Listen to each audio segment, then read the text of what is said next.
Hello guys. ये जो मेरे हाथ में आप देख रहे हैं, ये एक इंडस्ट्रियल प्रोडक्ट है। असल में क्या है, ये एलपीजी गैस का सोलेनोइड वाल्व है।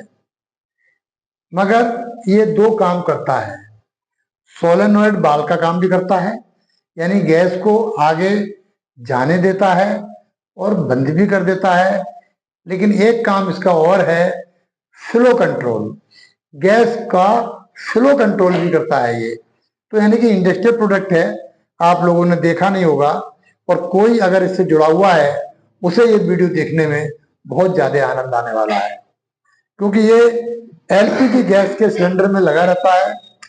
मेरी वीडियो पीछे आई है शॉर्ट वीडियो, जो थी हमारी एलपीजी गैस बर्नर वाली। ठीक है, तो बर्नर के ठीक पहले ये हमारा लगा रहता है।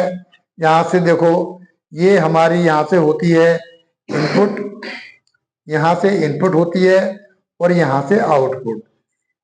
जो लोग या तो वो टेक्नीशियन है या मैकेनिक या मिस्त्री जो भी हैं, मैं उन्हें बता दूं, कोई अगर इस बाल को फिट करना चाहे तो देखो, ये एक एरो बना हुआ है, एक तिरछा कटा हुआ है।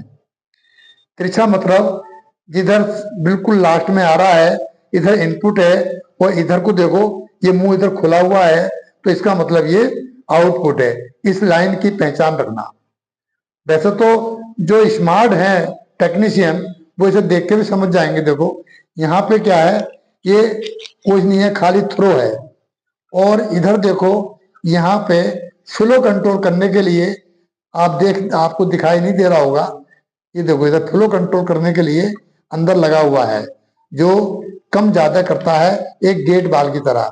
मैं इसे अभी ऑपरेट करके दिखाऊंगा, जिससे हम फ्लो कंट्रोल करते हैं। पहले हम इसके बारे में इंट्रोडक्शन कर लेते हैं। Input, output, right. ये जो बना हुआ है, ये क्वार्टर इंच का साइज है, कनेक्शन साइज। यहां लगता है हमारा प्रेशर गेज, ताकि ये पता लगे इनपुट में कितना प्रेशर है और आउटपुट में कितना प्रेशर निकल रहा है। यहाँ दो जगह हम लगा सकते हैं। ठीक है, तो यहाँ पे हम फ्लो मीटर भी लगा सकते हैं कि कितनी गेज पीछे से आ रही है और आगे कितनी जा रही है। तो ये, और ये हमारी मैग्नेटिक कॉइल है। ठीक है, ये मैग्नेटिक कॉइल, और ये इसका कंट्रोल बॉक्स है। मतलब एक जानकारी मैं बता देता हूं आपको, जितनी भी मैग्नेट्स कॉइल हैं या मैग्नेट है, डीसी से बहुत ज्यादा स्ट्रॉन्ग डीसी बनती है, मैग्नेट बनती है। ठीक है, डीसी सप्लाई से। एसी सप्लाई में भी मैग्नेट होती है और डीसी में भी मैग्नेट बनती है। कुछ क्वाइल्स होती हैं, मेरी पिछली वीडियो आपने देखी होंगी लास्ट वाली, तो उनमें एसी क्वाइल, जैसे डीओएल स्टार्टर, जो उसकी मैग्नेटिक क्वाइल लगी हुई है कॉन्टेक्ट के अंदर, वो एसी होती है, बट 440 वोल्ट की होती है। मैंने रिले पे वीडियो बनाई थी। Relay 12 volt, 6 volt, AC DC सब तरह की होती हैं। लेकिन कुछ लोग डीसी को ही चूज करते हैं। उसके पीछे वजह क्या है कि जो डीसी बोल्ट है, उसके द्वारा बनाई गई मैग्नेट बहुत ज्यादा स्ट्रांग होती है। ठीक है, तो ये क्वाइल है, इसको सप्लाई हम एसी देते हैं, बट इसके अंदर एक रेक्टिफायर लगा हुआ है। ठीक है, और वो रेक्टिफायर इसको डीसी में कन्वर्ट करके इसको देता है। ये मैंने खोल के रखा हुआ है पहले से ही, इसको दिखा देता हूं। ये वाली जो क्वाइल है, वो यही क्वाइल है, बट ढक्कन मैंने खोला हुआ है आप लोगों को दिखाने के लिए। ठीक है, ताकि हमारा थोड़ा टाइम बच जाएगा। सेम यही है, मैं इस पे आपको दिखा देता हूं ऑपरेट करके। देखो, ये जो हमने लगाया है, ये यहाँ पे एसी सप्लाई। अभी हम सप्लाई देके दिखाएंगे, फिर वोल्टेज को करेंगे मेजर, राइट। तो इसको क्या मिला हुआ है, डीसी वोल्टेज मिला हुआ है। ओके, अब इसे कितनी वोल्टेज मिल रही है वो भी हम आप के सामने देखेंगे। अब देखो, मैं इसके बारे में बता दूं, आप लोगों ने पढ़ा होगा, इलेक्ट्रीशियन हो या डिप्लोमा इंजीनियर हो या बीटेक हो, एक रेक्टिफायर के लिए जरूरी है 4 डायोड। ठीक है। तो इसमें ये 4 डायोड लगे हुए हैं। ये हमारी पीसी देखो, पीसी का मतलब होगा प्रिंटेड सर्किट बोर्ड, पीसीबी लगी हुई है। इसमें देखो ये 4 डायोड हैं, 1 2 3 और 4, ये लगे हुए हैं कंडेंसर, और ये भी कंडेंसर है, दोनों कंडेंसर लगे हुए हैं। कंडेंसर हम क्यों लगाते हैं? असल में इन्हें बोलते हैं हम अपनी इंजीनियरिंग लाइन में फिल्टर।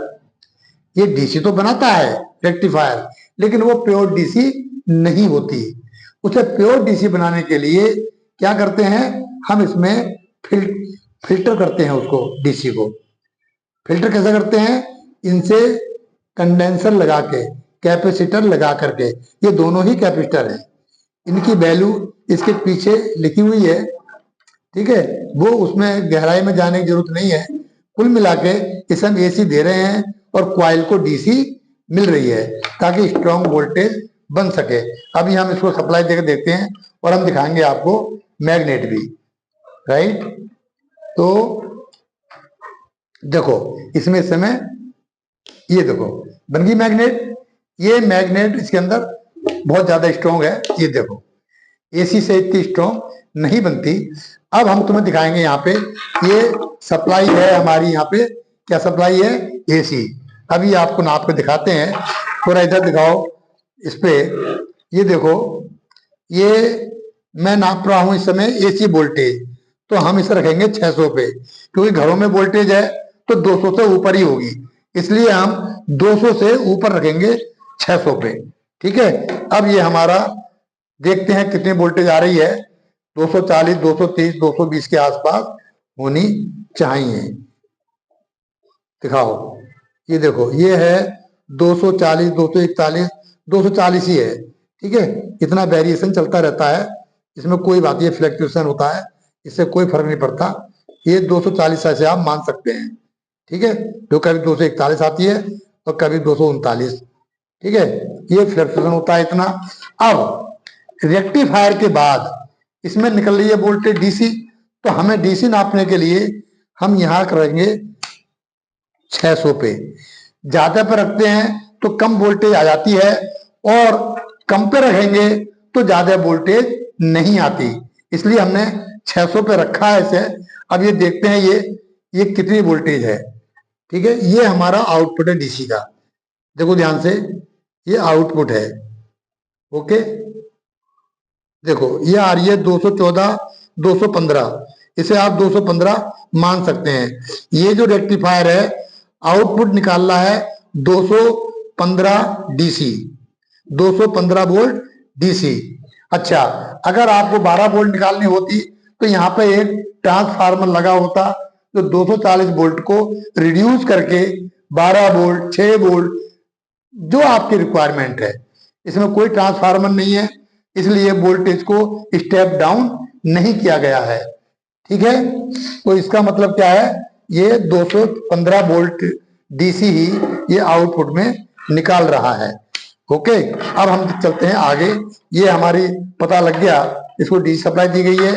हम आपसे कह रहे थे इसको सेटिंग करना, तो इसकी एल की वो थोड़ा पॉज कर दो। हेलो गाइस, तो हमने एल की निकाल ली है और इसमें फिट भी कर दी है। ये ढक्कन हमने यहीं से खोला है। ये पहले ढक्कन की स्टडी करते हैं।